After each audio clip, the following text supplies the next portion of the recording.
Muito bom. Hoje nós vamos falar o que a Bíblia diz sobre casamento. Sobre casamento. Ah, mas eu ainda não sou casado, então essa reunião não é para mim. É para você, sim. Casamento fala de família. Você é filho de alguém, não é verdade? Amém? Então, o assunto de casamento interessa a todos nós. E nós queremos fazer hoje esse encontro um pouco diferente. E para isso nós estamos aqui, nós vamos, na verdade, ter uma conversa a respeito disso, né? Uma conversa a respeito disso.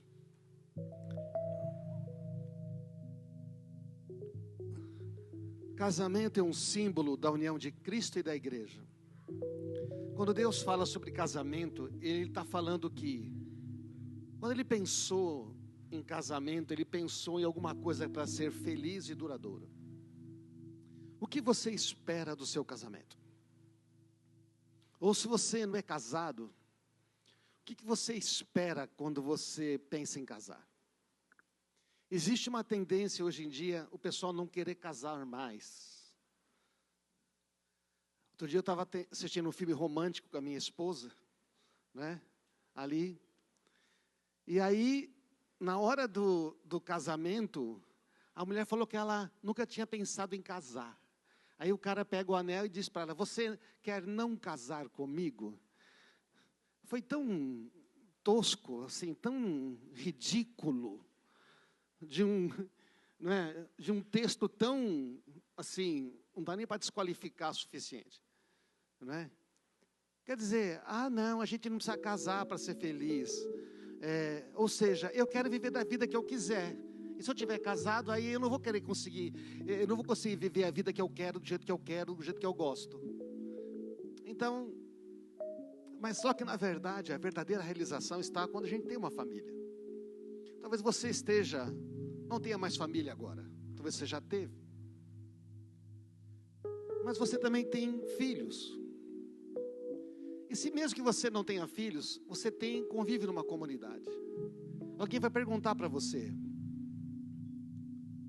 como é que você pode casar? O pessoal está desmontando tudo hoje, né? Maravilha. O que você espera do seu casamento? Eu quero chamar os meus convidados aqui. Pode vir, por favor. Tá? Já temos aqui. E por que a gente vai conversar? Porque casamento é conversa. Família é conversa. Se a gente não conversa... Aqui, amorzão, por favor. Então, nós temos aqui... Isso, o Edson e a Najara. Já falei para a Najara não contar muita coisa do Edson, entendeu? E nós temos a Karine e o Fábio, né? Karine e o Fábio coordenam o nosso ministério com casais aqui. Maravilha. Então, nossa ideia aqui é falar sobre casamento numa conversa. Você conversa com a sua esposa? Você conversa com seus filhos?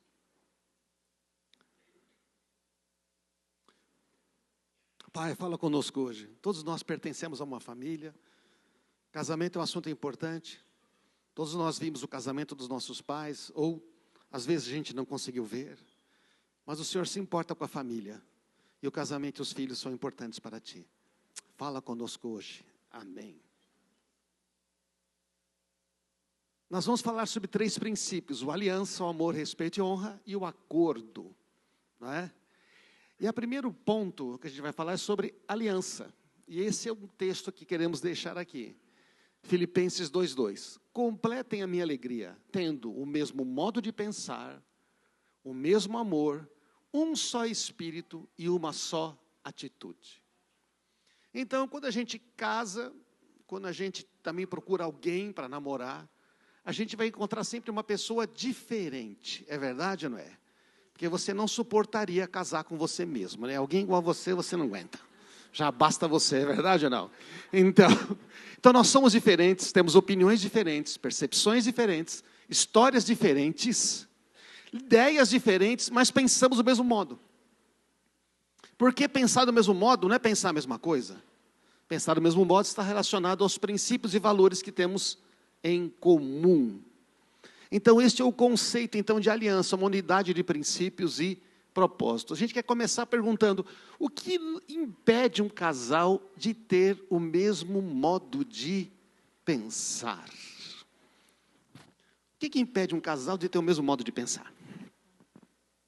Quem começa falando? Marisa. Precisa ligar. Liguei. Eu penso que o individualismo é uma coisa assim muito séria, né? Muito verdadeira, né? E eu acho que a gente casa pensando em ser feliz, né?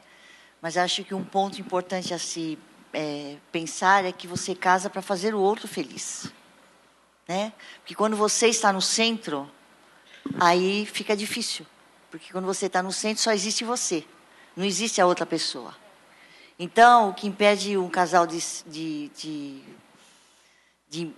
ter o mesmo modo de pensar é que eu estou no centro.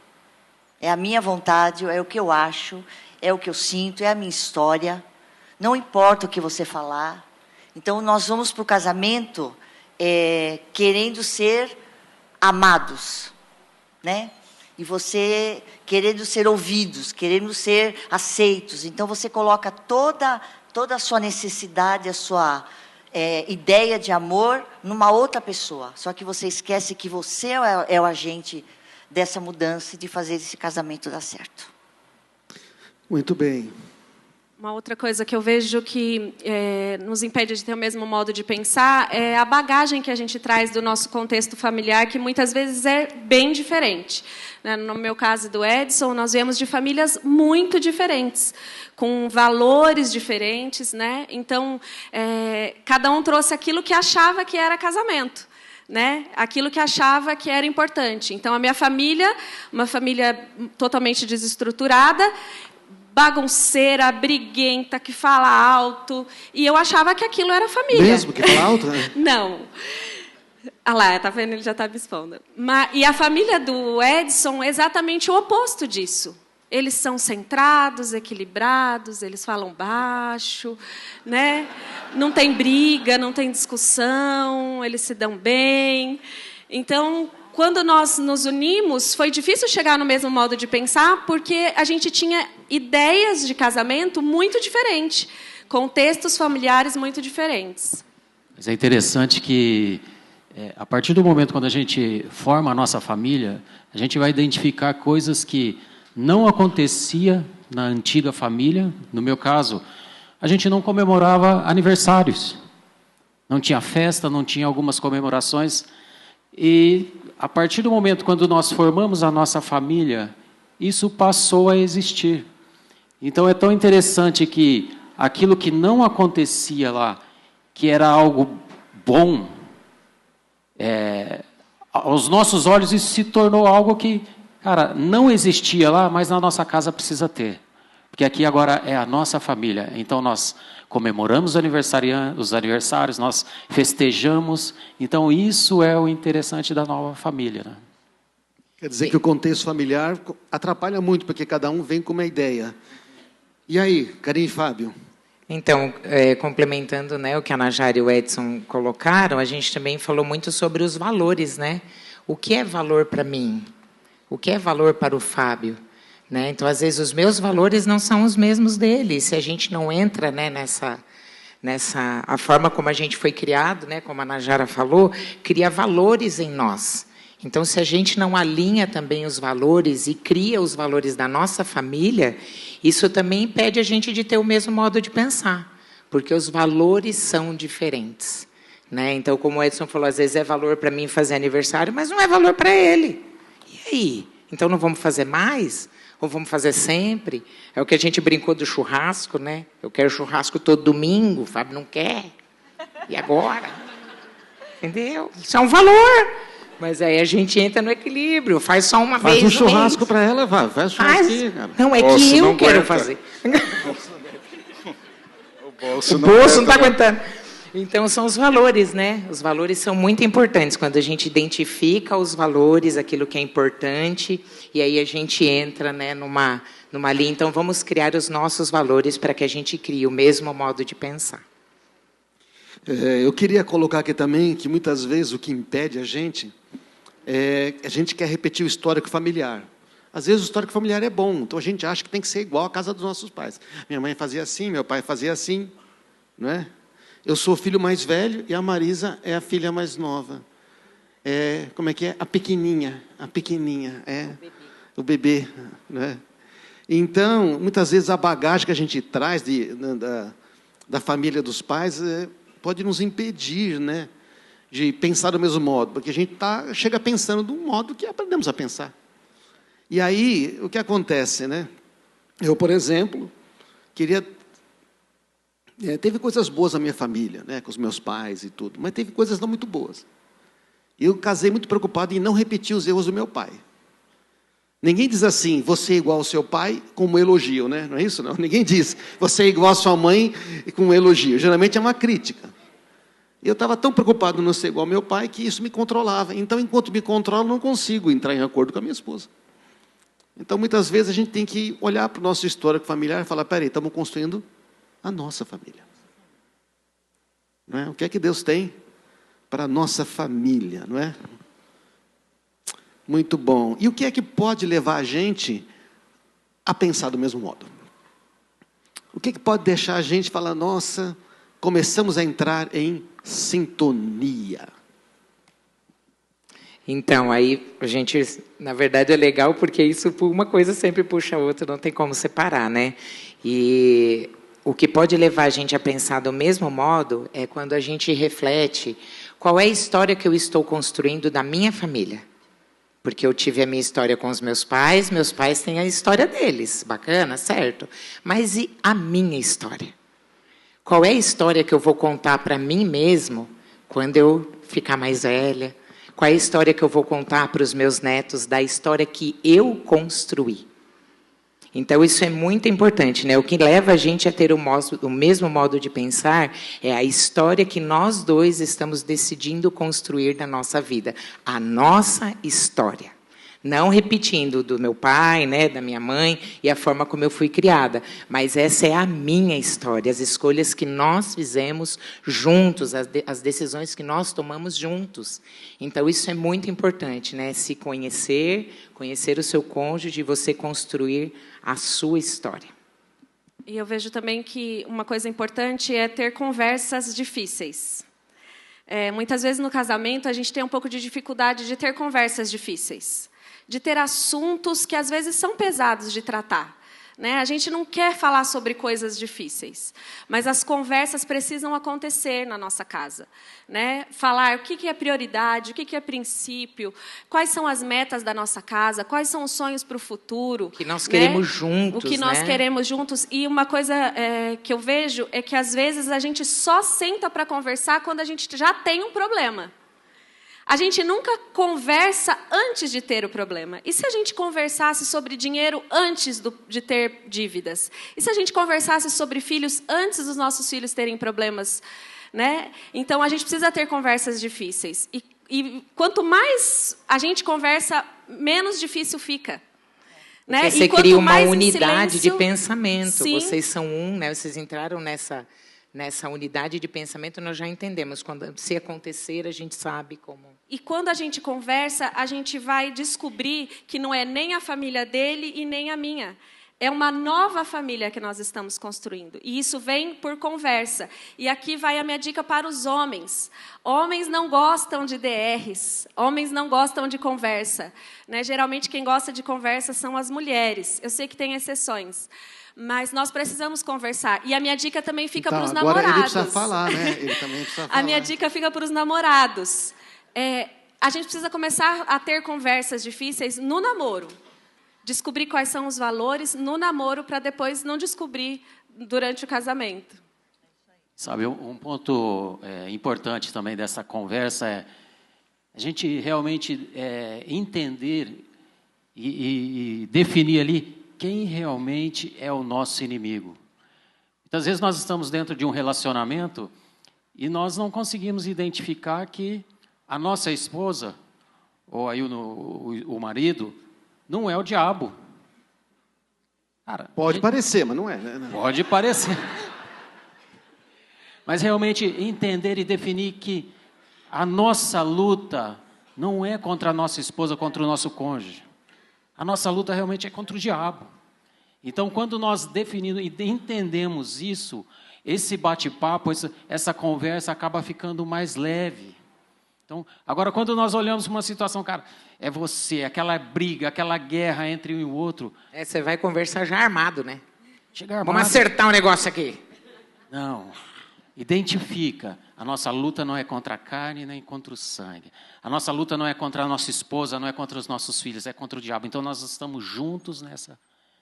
E aí a conversa é totalmente diferente. Eu acho que também foi algo que nós aprendemos, que muitas vezes a gente não ouve, a gente só escuta, né? Ouvir e escutar é bem diferente. Então você ouve, você ouve, falou, você vai andando. Agora, quando você para escutar, quando você para entender o que ele está falando, tentar compreender, e não é um assunto que muitas vezes se encerra. É um assunto que muitas vezes ainda vai ter muitas folhas a ser, né, viradas. Então, o que nós aprendemos, e que para mim é muito importante, é eu aprender a escutar. Porque no casamento, um fala, você está andando, você vai embora. Tá, né? Tá. Não escutar é parar, é olhar nos olhos, é prestar atenção, é dar importância para que realmente aquilo se estabeleça como uma verdade. E olha se você não escutar o que ela está falando. E olha se você não me olhar. Hein? Conversa, a gente olha no olho. Né? Socorro. A gente tem que pensar se nós estamos construindo sobre a rocha ou a areia, como disse Jesus, né? Que ouve minhas palavras e pratica, está construindo sobre a rocha. Então, basicamente, essa ideia de ter o mesmo modo de pensar, tem que ouvir o que Deus pensa, né? Nós temos que ouvir o que Deus pensa, porque senão nós não vamos chegar num acordo. A gente não sabe tudo. Então, né, aquele que ouve minhas palavras e pratica está construindo sobre a rocha, porque vai ter tempestade, como diz Jesus. O negócio vai ficar difícil no momento. E se a gente não está construindo sobre a rocha, isso vai cair. Isso vai cair. Não é? Então, isso implica a gente mudar a maneira de pensar. Para pensar o mesmo modo, de falar, peraí, se nós dois estamos pensando errado. Não é verdade? Temos que questionar, porque o Senhor está dizendo, ei, tem coisas novas que a gente tem para essa família maravilhosa que você está construindo. Muito bom. E mais uma coisinha aqui que eu li no livro, que fala assim, né, que o que pode levar a gente a ter o mesmo modo de pensar é você não ficar preso no passado, né? Então ele pôs uma frase assim: decisões erradas no passado não são a realidade para o futuro. É verdade. Certo? Decisões erradas no passado não quer dizer que vai ser a realidade do seu futuro. Então aí existe o perdão. O perdão se estabelece como um caminho para realmente ter o mesmo modo de pensar. Aquele que renova as questões sempre separa os maiores amigos, não é? Vamos ao ponto 2, gente. Amor, respeito e honra. Estamos aqui dar uns fundamentos. Vou ficar de pé para poder conseguir ler. Então, sujeite-se, olha os trechos aqui para a gente considerar, não é? Você está vendo que esse casal, né? Eles estão vestindo a mesma blusa, achei interessante, mas parece que estão tendo um certo problema para se amar e se respeitar. A gente sabe o que é amor e respeito? A gente não sabe, não é? Olha só, sujeitem-se uns aos outros por temor a Cristo. Efésios 5:21 vem antes de dizer que a mulher deve amar o marido e que o marido a mulher. Então existe uma sujeição mútua, ou seja, eu me submeto a você, você submete a mim. Eu aceito você, você aceita a mim. Não é? Você é importante para mim, eu sou importante para você. Cada homem deve amar a esposa como ama a si mesmo, e a esposa deve respeitar o marido. Existe uma tendência das mulheres a não respeitar o marido. E existe uma tendência dos homens a não demonstrar amor por suas esposas. Então, a Bíblia faz esse alerta, não é? Amem-se com amor fraternal, tenham prazer em honrar uns aos outros. Esse é um mandamento uns aos outros, mas serve no casal. Amém, irmãos? Sabe o perdoai-vos uns aos outros? Não serve para o casal? Serve, não é? É isso, né? Encorajem uns aos outros. Serve para o casal? Serve. Não é? Submetam-se. Tenham o outro em consideração. Então, o amor, quando a Bíblia escreve amor nesse texto, é a palavra ágape. Que é aquele amor que não impõe condições para amar. É aquele que ama e ponto. Então, este amor, o conceito desse amor vai além do sentimento, da emoção. É um amor ativo, prático, intencional. Não é emocional e condicional. Porque tem muita gente que está casado, mas o marido só dá amor para a mulher e ela só dá amor para ele se for com as minhas condições. Isso não é um casamento, não sustenta. Este amor é priorizar o outro sempre, oferecendo cuidado, compreensão e sacrifício. Eu renuncio a mim mesmo em favor do meu cônjuge. É aquele negócio, se você não aguenta, eu vou aguentar por você. O amor se expressa por meio de palavras e atitudes. Amar envolve ações práticas. Então, pelas palavras e pelo comportamento, né? A atmosfera do lar vai revelar se tem amor ou tem ausência dele. Os filhos percebem, as pessoas percebem. É isso que a Bíblia diz, não é? O respeito é a consideração, é reconhecimento, é a honra. Olha que legal, o respeito de um pelo outro gera um ambiente de segurança emocional. Os filhos se sentem seguros, as pessoas se sentem seguras. Onde cada cônjuge se sente valorizado e ouvido. É expresso através da forma como falamos. Às vezes você está falando o que é certo, mas do jeito errado. Não adianta pegar um porrete e está certo e bater no seu marido, na sua esposa, não é? Não é apenas o que falamos, é a forma como ouvimos e consideramos. E a honra, nós já falamos aqui, a honra é o valor que eu dou ao outro no meu coração. Então, honrar o cônjuge é valorizar acima de você mesmo. Honrar o cônjuge seria reconhecer a qualidade, a conquista no particular ou em público. Você elogia, reconhece você e ela, e também ela na frente dos outros. A boca fala que o coração está cheio, então o valor que eu dou ao meu cônjuge no meu coração vai sair pela minha boca. O que nos impede de expressar amor um pelo outro? Essa é a nossa primeira pergunta aqui. Uma coisa que a gente identificou também é que o que impede de expressar o amor um pelo outro é você não conhecer o amor de Deus por você. Quando você não entende que você é amado desta forma incondicional, independente da forma como você viveu, das escolhas que você fez, né, das decisões que você toma, se a gente não entender isso, a gente não consegue expressar esse verdadeiro amor ágape pelo cônjuge. Então, o se conhecer e conhecer o amor de Deus por nós é fundamental. Saber que nós somos completamente amados. A questão, né, de você entender que você é totalmente amado, se você não tem essa visão, você acaba tendo uma mentalidade de órfão. Vive sempre naquele relacionamento insatisfeito, insatisfação, sempre com medo de se relacionar. E quando você tem essa mentalidade de órfão, você está sempre tentando fazer algo para mostrar a sua identidade, para se identificar, para saber quem você é. E aí você acaba criando aquele ambiente pesado dentro da sua própria casa, né? E você cria também esses sintomas de perfeccionismo, né? Porque você precisa ser aceito. Então, você se torna perfeccionista. Então, tudo tem que ser perfeito, né? Você exige demais de você mesmo, porque você precisa, tudo tem que ser perfeito. E isso é terrível, porque ninguém é perfeito, né? Então, você acaba não transmitindo, não recebendo, exige de você, exige do outro, porque você não conhece o amor de Deus por você. O que pode impedir também a gente de expressar esse amor é quando a gente tem uma expectativa muito grande em cima do outro, sabe? A gente coloca uma expectativa muito grande no cônjuge, então assim, eu defino o jeito que você tem que se relacionar comigo. Ah, você não falou isso comigo, eu sempre faço com você. Ah, você deveria ter feito isso, então você não me ama. Ah, você deveria ter feito aquilo. Então assim, você põe uma expectativa, não só nos filhos também. Quantos pais, né? Os filhos não sentem, pô, acho que não consigo expressar amor para o meu pai. Porque você exige que o seu filho se relacione com você de um certo jeito. Senão, significa que ele não te ama. Então, né? Isso também está ligado a uma certa orfandade, falta de conhecer o amor, né?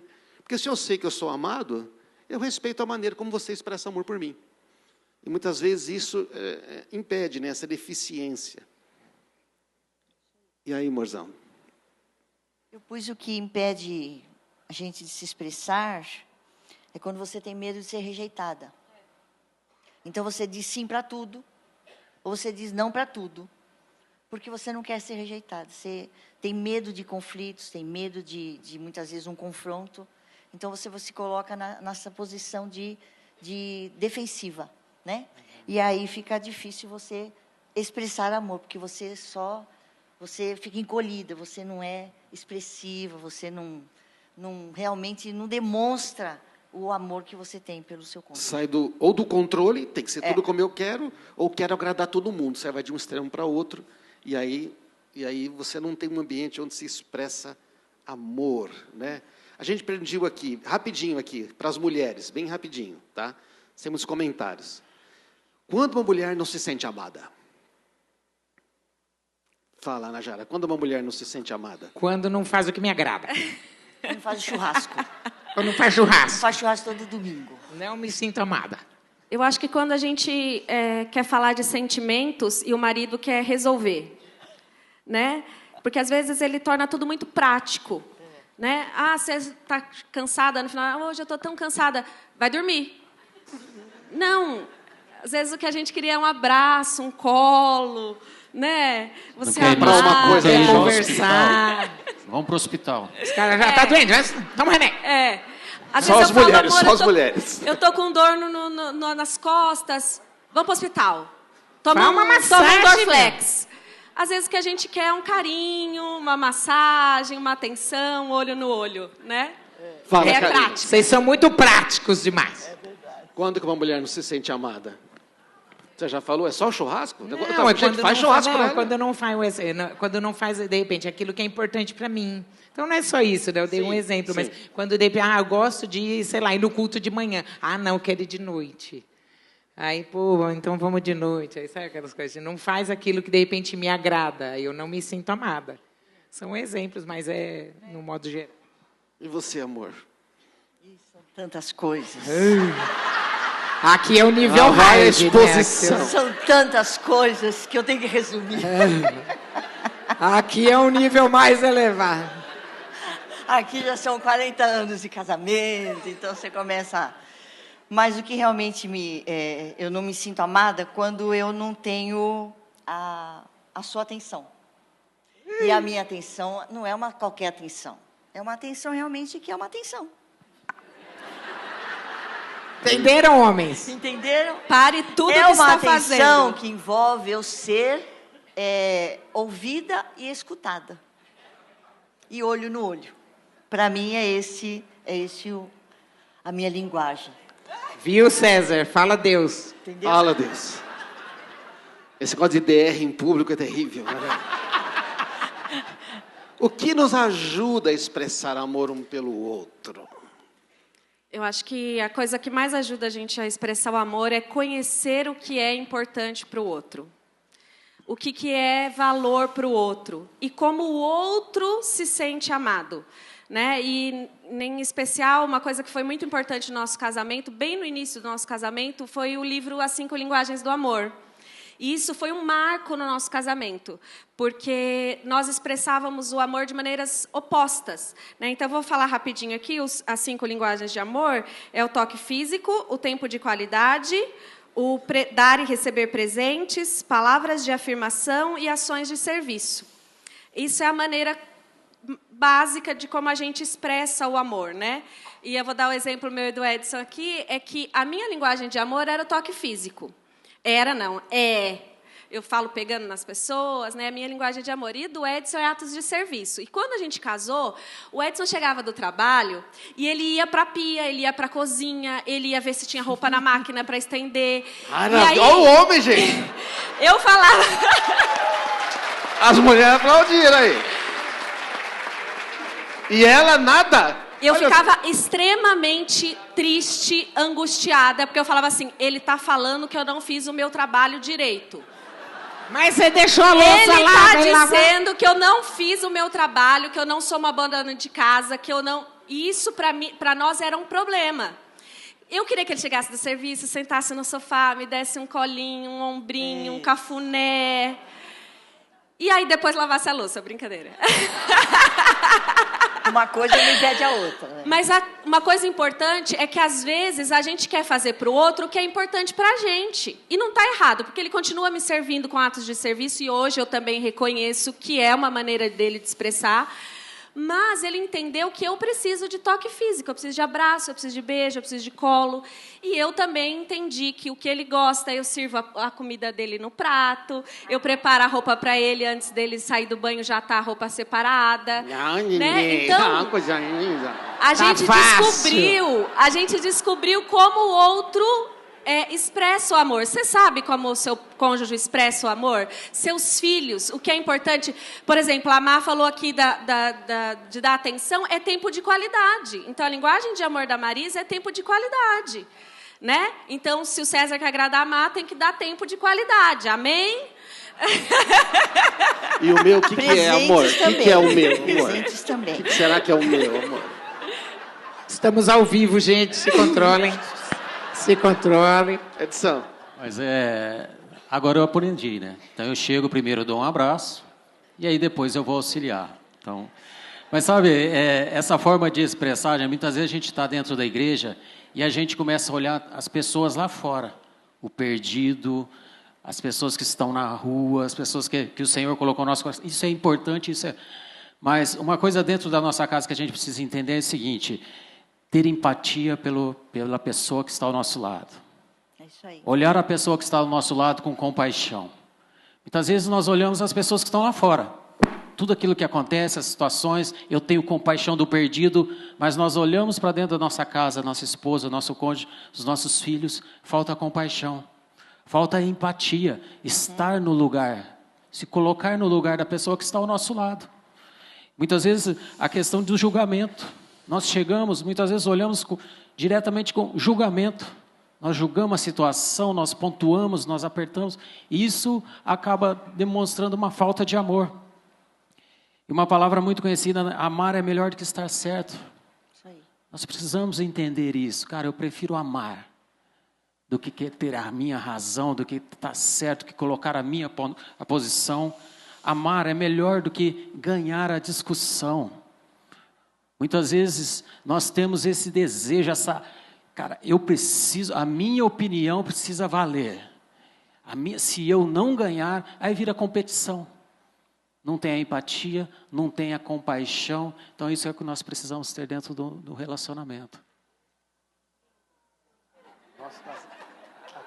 Palmas pro São.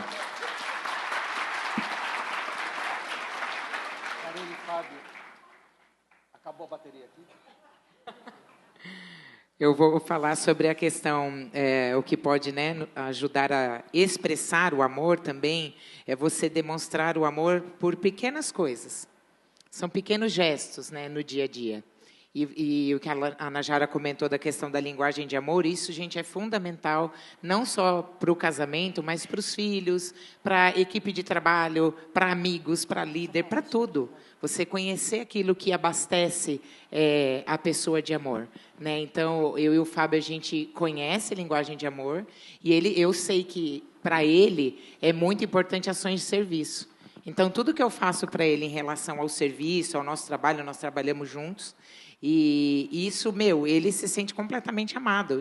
Em pequenas coisas, às vezes é um detalhe bobo, quando ele me chama, eu vou. Às vezes eu não posso, mas eu vou. Às vezes eu nem quero, mas eu vou. Porque eu sei que eu abasteço ele de amor e ele comigo. O meu é tempo de qualidade. O meu separa tudo que você está fazendo e fica comigo. Vamos ficar fazendo nada. Vamos. E aí, às vezes, eu preciso ir num banco, eu preciso ir no contador, eu preciso fazer coisas simples. Ele sabe que ele ir comigo é importante. Então, sempre antes de eu sair da empresa, eu passo lá na sala dele e eu falo, consegue sair? Fazer o quê, né, Fábio? Consegue eu sair? Nunca consigo, mas eu vou com ela, entendeu? Eu nunca posso, mas eu vou com ela. Você vê, então são pequenos gestos. Às vezes só dele ir comigo. Eu preciso entregar um malote no banco, fazer alguma coisa, mas só de ele estar junto. Isso para mim é muito importante. Então são pequenos, você vê, ai que coisa boba, mas é. eu me sinto amada. Então, essa é uma forma você conhecer e, em pequenos gestos, você demonstrar amor. Isso é Eu muito acho que as mulheres todas é tempo de qualidade, né? Porque sim. todas aqui falou... ó. Presente também. Todas, elas querem... Toque físico também. Não é que é tudo, resumindo. Gente, aqui, o tempo está correndo aqui. Só uma questão. Essa questão também do linguagem de amor não pode ser usada do jeito errado, né? Do tipo, você tem que me amar do jeito que eu quero, entendeu? Porque senão aí vira um negócio, aí não tem relacionamento, né? Pô, se ele demonstra... abusivo, né? A Najara tem que entender que quando ele está fazendo um serviço, ele está dizendo, eu te amo. Não é? E também funciona com os filhos, né, gente? Agora, sabe, num relacionamento onde um tem que sempre ceder e o outro recebe, nós temos uma situação de abuso. Tá? Cuidado com isso, porque esse negócio que sempre um tem que fazer as coisas, né? Sempre um tem que contornar, sempre um tem que fazer tudo, sempre um tem que ceder, um tem que segurar tudo. Isso não é um relacionamento de equilíbrio. Não é isso, não. Isso não é um amor, isso existe uma deficiência, um jugo desigual. Né? Então, tem muitas pessoas que estão em relacionamentos abusivos, especialmente mulheres, né? Porque elas estão tentando amar tudo, e esse cara está dizendo que ama, mas não ama. Não é? Ele só ama se ela fizer do jeito que ele quer. Isso é muito comum. Né? Então, tem mulheres que pensam assim, bom, não sou feliz, mas tenho marido. E agora elas estão indo assim, não tenho marido, mas eu sou feliz. Né? Então, por exemplo, o divórcio com pessoas com mais de 50 anos é mais de 30% já no Brasil. As pessoas estão se divorciando depois de 20 anos de casados. Não é? Por quê? Descobriu que assim, eu estou num relacionamento que, na verdade, nunca foi bom para mim. Porque está ali por causa dos filhos, está ali por causa daquilo. Não é? E muitos homens grosseiros, narcisistas, é mais comum com homem, mas tem mulheres também, né? Tem mulheres estupidamente controladoras, manipuladoras.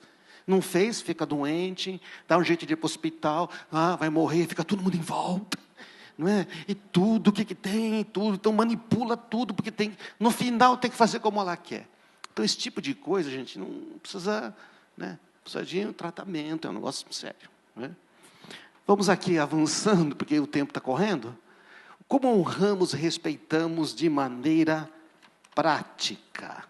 Como é que nós podemos honrar e respeitar de maneira prática? Vamos lá, gente. Mais objetivo agora, tá? Eu acho que uma das maneiras é você elogiar o seu cônjuge, principalmente em público.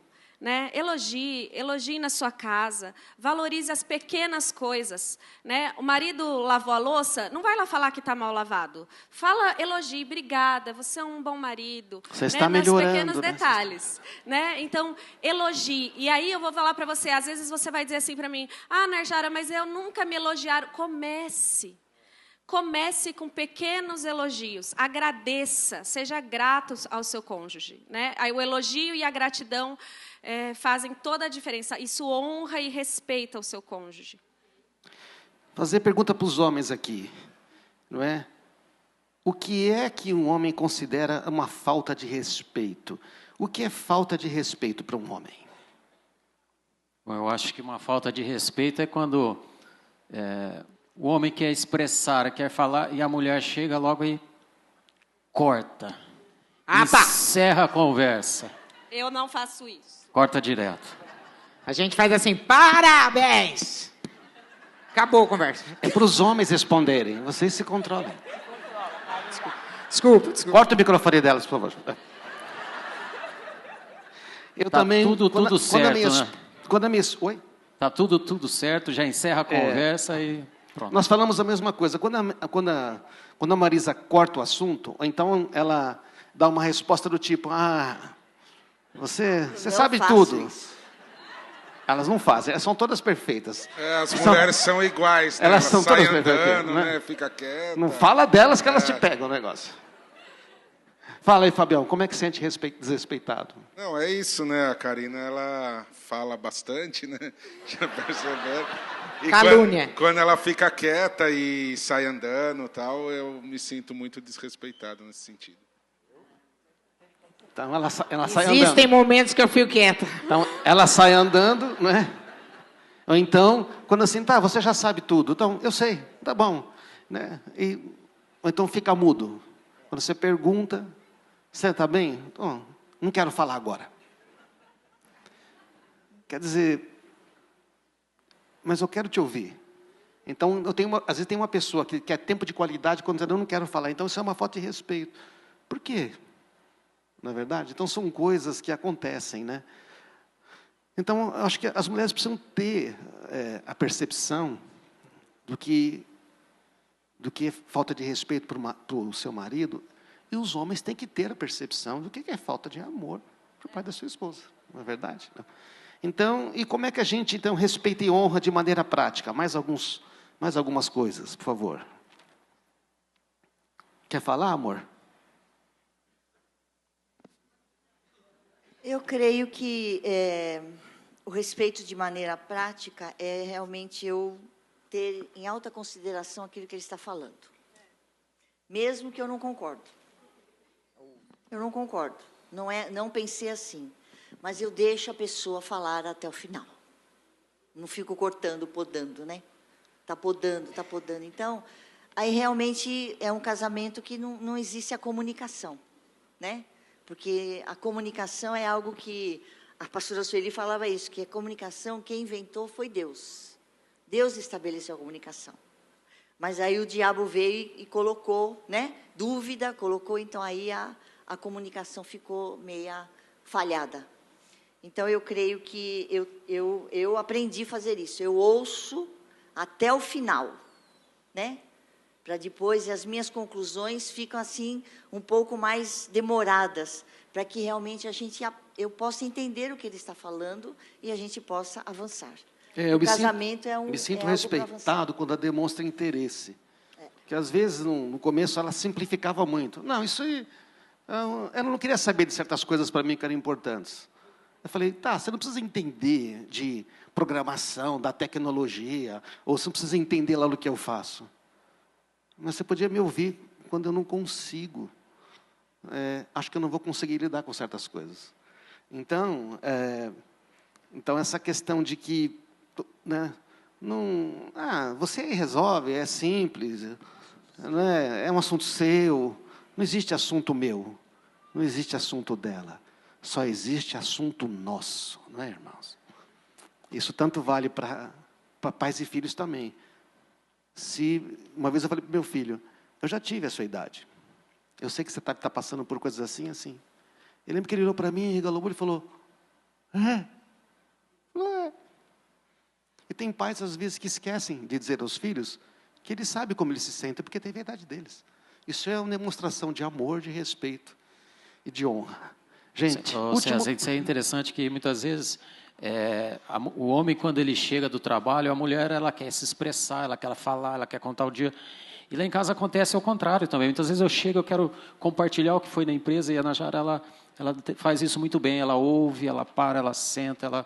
Então, esse aí é você olhar os dois lados, né? Isso vai construindo um relacionamento, né? Construindo um relacionamento.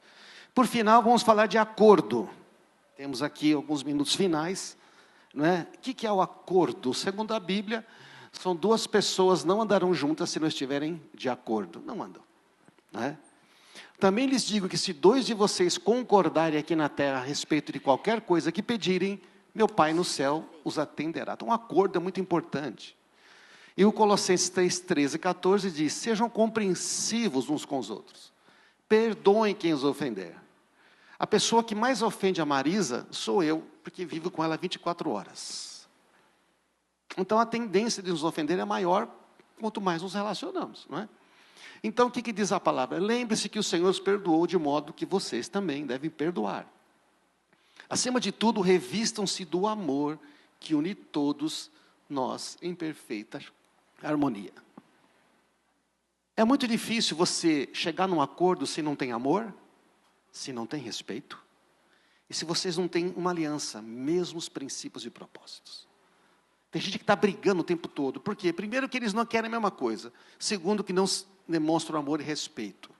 Amém, irmãos? Então, é uma progressão isto, não é? Então, um conflito é sinal que algo precisa amadurecer.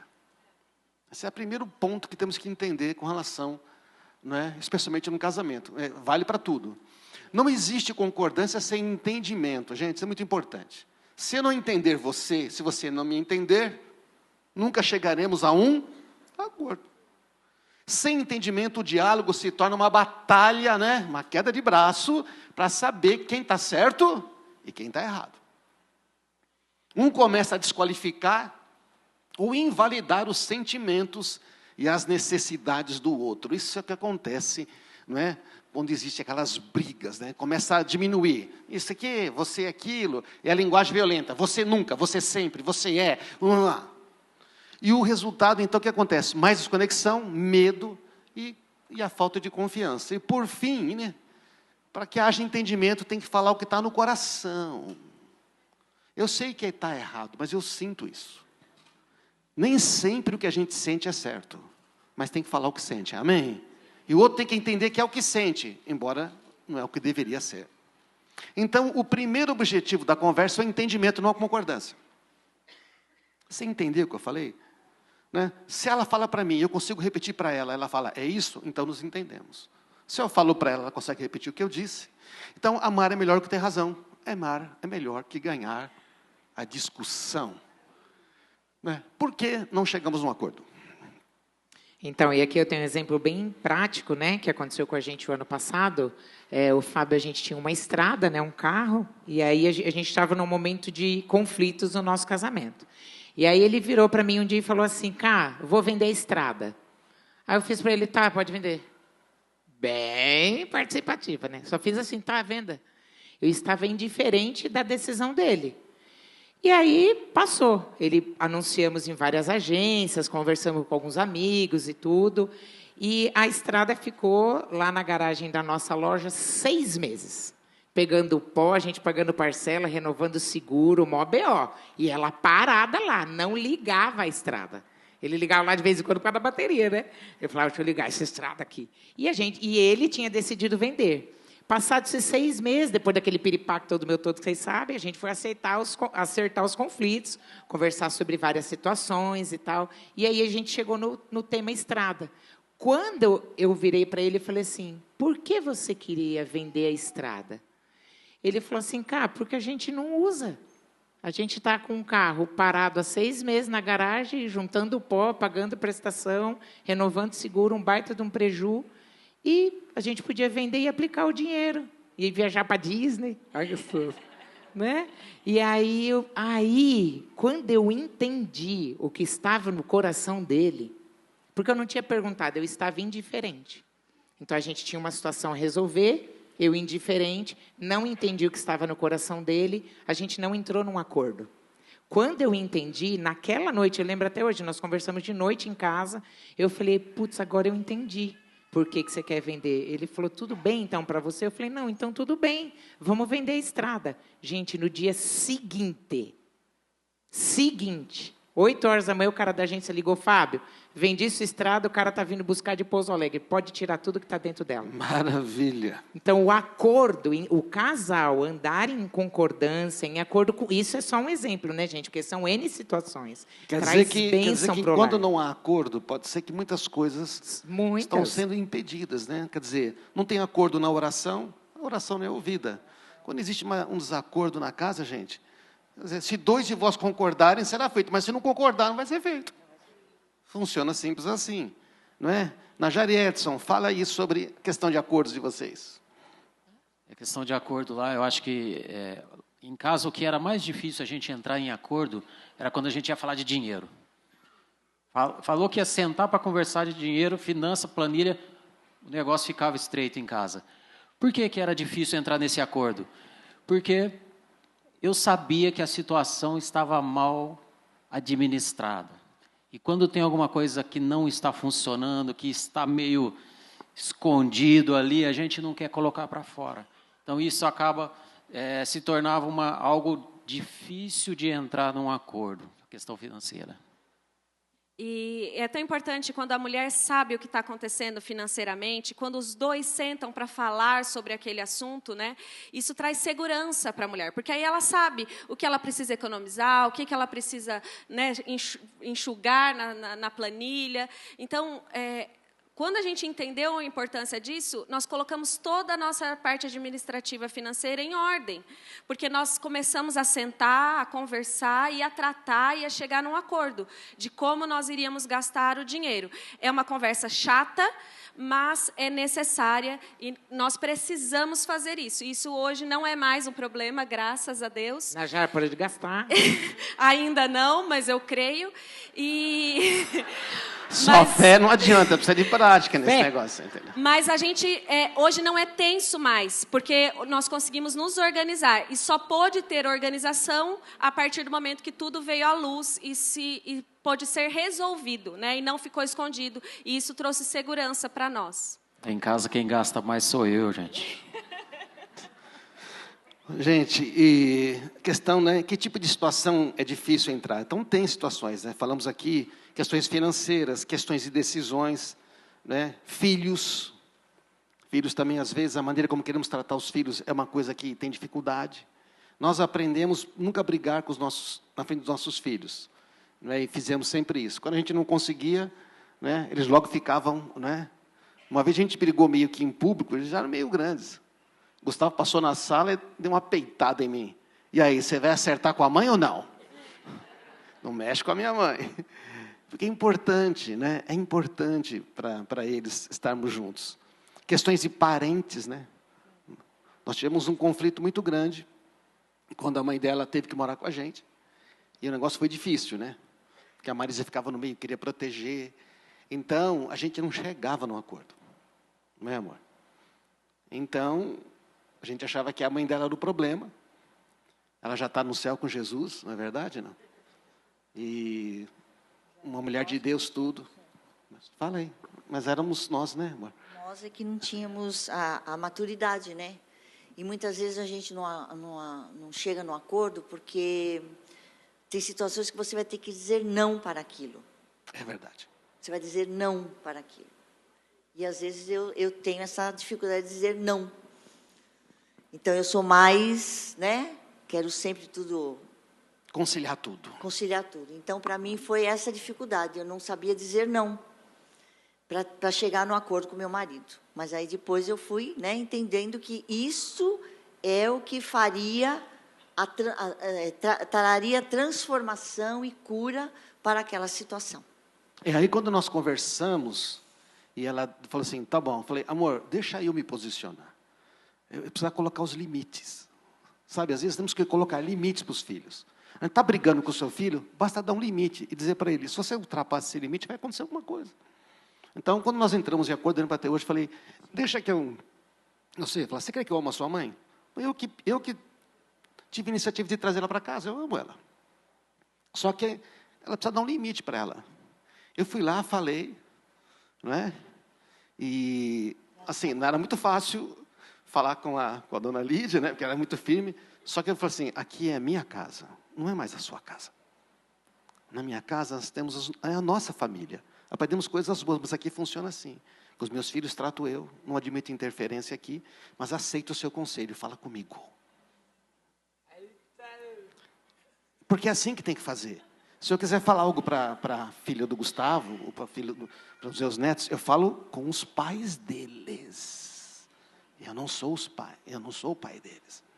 Então, expliquei, colocamos os limites, e entrou os limites e começou a entrar paz. Mas ela teve que permitir isso. E eu tive que falar vários nãos dizendo sim. Sim até aqui, sim até aqui, sim até aqui. Quando você põe um sim no limite, um não está implícito. Amém, irmãos? Então, é uma maneira muito útil de fazer isto. Né? Isso nos ajudou bastante. A gente apanhou muito antes. Porque a gente apanhou muito. Tem 3 coisas, gente, que eu quero só terminar aqui, porque temos que ir para o final. Às vezes a gente não entra em acordo por 3 motivos. Quero só achar onde está aqui. A gente não entra em acordo por 3 coisas. Primeiro, porque a gente falta conhecimento. Às vezes nós estamos num conflito porque a gente não sabe o que fazer. Precisa pedir conselho. Né? Falta conhecimento. Você não sabe. Estamos aqui brigando um de um jeito ou outro. De repente, vamos procurar alguém. Quem sabe alguém pode nos ajudar. Que foi o que nós fizemos. Né?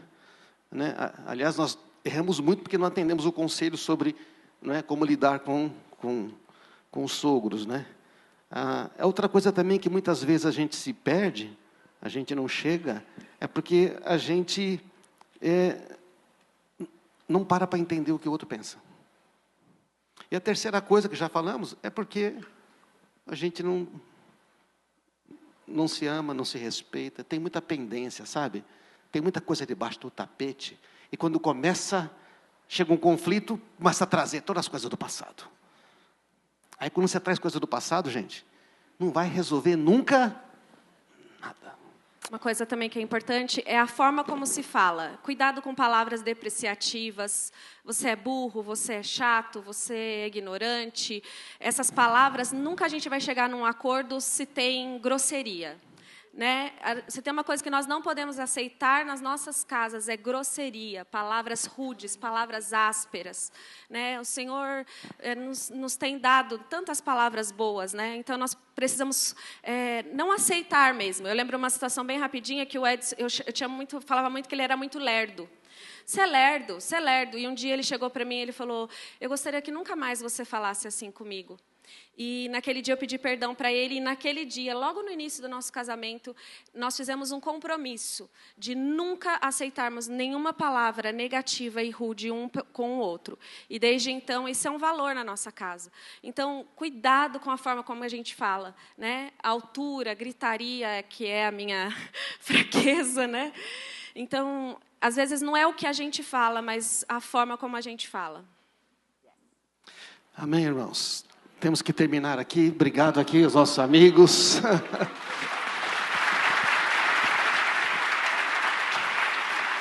A banda pode subir aqui. Nós vamos... Só preciso de um apoiozinho aqui. O pessoal ajuda a gente aqui. Sabe, irmãos, quando nós chegamos aqui, agora de manhã, várias pessoas nos trouxeram várias palavras. E todas eram sobre famílias. E nós queremos orar sobre as famílias. Aliás, nós estamos aqui porque nós vamos tomar a ceia. E a ceia fala exatamente do quê? Desta unidade, né? De marido e mulher, desta intimidade, desta comunhão. Pode ficar aqui a turma. A gente vai tomar a ceia aqui. Então, sabe... Tem uma coisa que a gente aprendeu a fazer, e quando a gente para de fazer, fica difícil. A gente se esforça para ter um tempo só nós toda semana, um dia na semana. A gente tem que pôr na agenda o seguinte, essa noite eu tenho um compromisso com a minha mulher. Essa noite eu tenho um compromisso com meu marido. Pelo menos uma vez por mês, ou a cada 15 dias, nós precisamos disso. Pode ser um sábado à tarde. A gente saía para tomar café no shopping. Lembra, amor? Quando R$5 dava uma porção de pão de queijo e 2 cafés. Eu lembro porque era o máximo que a gente conseguia gastar. A gente conversava. E ela saía assim tão apaixonada, porque ela gosta de conversar. Às vezes ela não gosta de conversar. Às vezes eu não gosto. Então, sabe, nós precisamos ter tempo junto. Precisa ter esse tempo com pais e filhos. É tão difícil conseguir tempo hoje em dia. Mas a gente consegue tempo para o chefe, consegue tempo para a igreja. Né? Aí tem o pessoal que fala, eu não vou no culto que tem que dar tempo para a família. Mas dá tempo coisa nenhuma. Fica lá assistindo televisão, fica lá fazendo besteira. Não está dando tempo nenhum. Então nós queremos orar pelas famílias. Deus nos deu algumas palavras aqui, sabe? E nós queremos orar. Vou pedir mais alguns minutinhos para vocês. Foi importante ouvir sobre isso, irmãos? Então vamos terminar direito? Vamos terminar orando? Né? Sabe, tem pessoas que estão com medo de casar. Medo de estabelecer relacionamento. Porque vê a situação dos pais, vê a família e fala, não, esse casamento é esse, eu não quero casar. Sabe, Deus tem casamento, tem relacionamento. Pessoas que estão em relacionamentos pensando em desistir. Ainda hoje no culto uma outra pessoa falou, ora pelos casamentos. Tem muitos homens pensando em se divorciar. Tem homens aqui hoje pensando em dizer, sabe, não vai dar certo, eu vou desistir. Tem mulheres pensando que não vão dar mais certo. Mas talvez se a gente se voltar para o Senhor vai dar certo. Quanto mais perto estamos de Deus, mais perto ficamos um do outro. Então eu queria convidar você a pensar sobre isto, né? O Senhor também nos falou de homens, mulheres, famílias debaixo de pressão para ter desempenho, para dar certo. Homens que estão sob pressão porque não conseguem prosperar nos seus negócios. Homens debaixo de pressão dizendo: eu não tenho tempo com os meus filhos, minha família está desaparecendo. Homens dizendo: eu não sou um bom pai. Mães dizendo: eu não sou uma boa mãe. Mulheres com uma cobrança muito grande, mulheres cobrando demais os seus maridos, mulheres cobrando demais a si mesmos. Maridos que ficam dizendo sempre que as suas: você não me ajuda, você não me ajuda. Irmãos, nós precisamos começar a entrar em acordo, amém, irmãos? Algumas dessas palavras aqui o Rafael mandou para a gente hoje de manhã, e um outro irmão também trouxe para nós. Mas nenhum deles sabia que íamos falar sobre família hoje. Mas Deus já sabia, amém, irmãos? Vamos ficar de pé, vamos orar sobre estas coisas. Mulheres que sofrem porque acham que não têm feito o suficiente para os seus filhos. Mulheres que estão dizendo: eu não consigo ajudar na minha casa, ajudar o meu marido. Irmãos, todos são mentiras. São coisas que estão dominando a sua casa. E hoje o Senhor está dizendo: eu estou aqui estendendo a mão para você. Ele está dizendo que Ele quer abençoar você. Há muitas palavras na Bíblia, irmãos, de encorajamento. Bem-aventurado o homem que teme o Senhor, anda nos seus caminhos, o trabalho da sua mão comerá, feliz será e tudo lhe irá bem. Nós podemos confiar que Deus pode mudar essas situações, amém, irmãos? Não, coloca a mão no seu coração. Se você está passando por essa pressão, comece a entregar esta pressão. Tem uma palavra específica aqui para uma mulher que se vê num quarto escuro, e entra um homem e ela fica muito feliz, mas então entram outros homens e ela fica triste. Ela sente como se a intimidade dela estivesse sendo invadida, e como se ela estivesse perdida sobre como explicar isso para aquele homem. E então esta mulher agora pega um megafone, ela utiliza aquele megafone para falar, e todos os homens desaparecem, fica somente primeiro.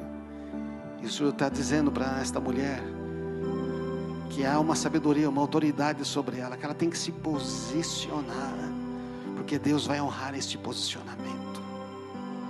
Então, este outro irmão também que trouxe a mensagem para nós, diz que homens e mulheres têm que se posicionar. E o Senhor está chamando você para isto. Talvez você tenha que se posicionar em relação ao seu marido, à sua esposa, aos seus filhos.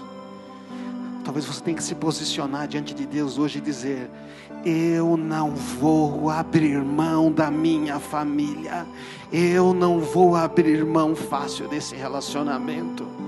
Eu vou abandonar aquilo que até hoje, as desculpas, essas palavras duras, e eu vou começar a confiar em Deus, amém? Oh Jesus, fala conosco hoje. Eu não vou pedir para você vir à frente aqui, nós não vamos fazer isso nesse momento, mas talvez você precise procurar um casal para te ajudar. Talvez você precise procurar alguém para te orientar. Talvez vocês dois hoje mesmo à tarde precisam conversar e dizer: vamos falar de coisas de maneira diferente. Vamos começar a conversar. Oh Espírito Santo, nós oramos agora. Vamos orar, irmãos. Nós oramos no nome de Jesus sobre cada família da nossa comunidade, os que estão aqui e aqueles que estão também nos ouvindo. Senhor, nós pedimos, Pai amado, nós declaramos aqui que todo o espírito de divisão, de mentira, de opressão está quebrado em nome de Jesus. A nossa luta não é contra o nosso marido, não é contra a nossa esposa, não é contra os nossos filhos. A nossa luta é contra as opressões malignas deste mundo, diz a palavra. Este mundo não quer ver prosperidade na família, mas nós temos uma família. É esta família que o Senhor nos deu. Começa a declarar isto: eu declaro a bênção de Deus sobre a minha casa. Eu declaro a bênção de Deus sobre os meus filhos. Talvez você seja viúva, mas você tem filhos. Declara a bênção de Deus sobre os seus filhos. Declara a bênção de Deus sobre o casamento dos seus filhos. Talvez você esteja separado, mas você tem filhos. Talvez você esteja pensando em construir uma nova família somente com a direção de Deus. Então comece a se apropriar das promessas. E nós declaramos a tua bênção, Senhor. A tua bênção sobre estas famílias.